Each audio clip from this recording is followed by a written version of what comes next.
bisa berdiri dulu kali. Iya, berdiri aja. Nah, begini. Oke, baik Pak. Selamat sore, kami dari jaya.aremanyoutuber.com minta komentar Bapak berkaitan dengan pengaruh virus COVID-19 terhadap keamanan nasional. Saya kira barangkali perkembangan dari berbagai upaya dan kebijakan pemerintah, kesadaran masyarakat untuk ikut serta menanggulangi pengaruh dari perkembangan COVID-19 ini pasti juga akan memberikan dampak bagi masalah keamanan nasional kita. Nah, di sini saya melihat paling tidak ada dua hal, yaitu pertama-tama masalah ketersediaan pangan, dan kedua tercubitnya rasa keadilan masyarakat karena pemerintah belum memberikan satu hal yang betul-betul tegas terhadap makin maraknya masuknya tenaga kerja asing dari Cina. Saya kira dua hal ini yang saya kira untuk sementara ini di samping perkembangan COVID-19 yang harus kita hadapi secara baik. Nah, dua faktor inilah yang pertama-tama nanti akan memberikan pengaruh bagi perwujudan keamanan nasional kita. Lalu apa yang harus diambil pemerintah untuk mengantisipasi keadaan ini? Pertama, saya ingin melihat bahwa dengan adanya COVID-19 ini terjadi banyak pengangguran, sumber pendapatan masyarakat makin menurun, daya beli mereka juga makin menurun. Nah, sementara akibat dari perkembangan perjalanan COVID-19 ini, maka proses produksi dan distribusi bahan-bahan pangan juga mengalami beberapa tantangan, sehingga ini hal yang nantinya akan langsung berhubungan dengan perut masyarakat. Nah, apabila masalah ini tidak ditanggulangi secara baik, maka masalah penjarahan, mungkin masalah perampokan, masalah pencurian, dan masalah-masalah kriminalitas lainnya yang sudah mulai kita lihat terjadi belakangan ini akan semakin marak. Mengenai tenaga kerja asing terutama dari Cina ini, apa yang harus dikerjakan oleh pemerintah untuk mencegah terjadinya konflik di masyarakat? Pertama-tama dengan hadirnya tenaga kerja Cina ini kan secara langsung kita lihat bahwa pengangguran makin merajalela karena sebagian pekerjaan dari tenaga kerja kita sudah diambil alih oleh tenaga kerja asing ini, yang terutama dari Cina.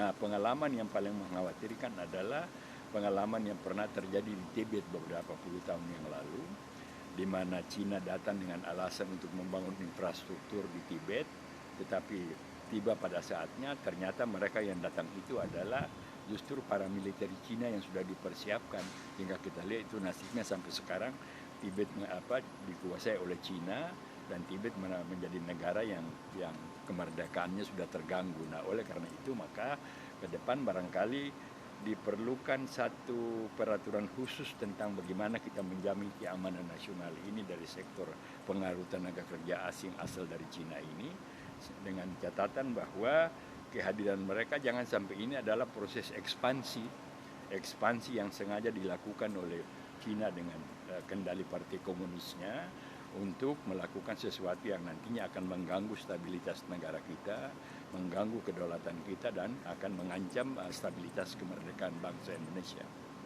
Ya, artinya hal ini kan harus ada penolakan terhadap RUU Omnibus Law, Pak. Ya, saya kira barangkali makanya yang saya katakan tadi, dari berbagai masalah yang timbul pada saat kita menyikapi pengaruh dari COVID-19 ini, maka ada hal-hal yang akan mengganggu kinerja, pengaruh stabilitas keamanan nasional kita. Oleh karena itu maka yang harus dipikirkan oleh pemerintah sekarang ini barangkali, dan itulah yang kita harapkan kepada Pak Prabowo yang sudah memberikan kesaksian bahwa Pak Jokowi akan bekerja untuk kepentingan masyarakat, maka barangkali yang diperlukan itu adalah suatu peraturan perundang-undangan yang menyangkut keamanan nasional. Dalam hal ini berkaitan dengan bagaimana distribusi, supply, dan produksi pangan untuk masyarakat, agar masyarakat tidak terjebak dalam suasana yang tidak menguntungkan. Dan di satu sisi ada jaminan bahwa kehadiran tenaga kerja asing itu adalah tidak akan mengganggu stabilitas keamanan nasional kita, tidak merupakan satu ekspansi tersembunyi yang nantinya akan mengganggu kedaulatan negara kita. Dengan itu maka saya pikir bahwa sebaiknya pemerintahan Jokowi fokus kepada bagaimana merumuskan satu peraturan tentang keamanan nasional dan menunda atau seperti yang pernah saya katakan, membatalkan pembahasan undang-undang tentang Omnibus Law dan juga barangkali juga meninjau kembali peraturan presiden, peraturan pemerintah pengganti undang-undang nomor 1 tahun 2020 yang juga mendapatkan penolakan dari masyarakat. Jadi barangkali aspek yang harus dipikirkan oleh kita sekarang ini, dan itulah harapan saya kepada Pak Prabowo untuk bisa meyakinkan Pak Jokowi bahwa yang kita butuhkan sekarang ini adalah satu peraturan yang betul-betul menjamin keamanan nasional bangsa dan negara kita, baik pada aspek politik, aspek ekonomi, aspek sosial budaya, bahkan sampai pada aspek pertahanan keamanan. Saya kira itulah yang akan menjamin keberlangsungan hidup bangsa dan negara kita ini sesuai dengan amanat proklamasi para pendahulu kita pada tanggal 17 Agustus 1945. Oke Pak, terima kasih atas pendapat.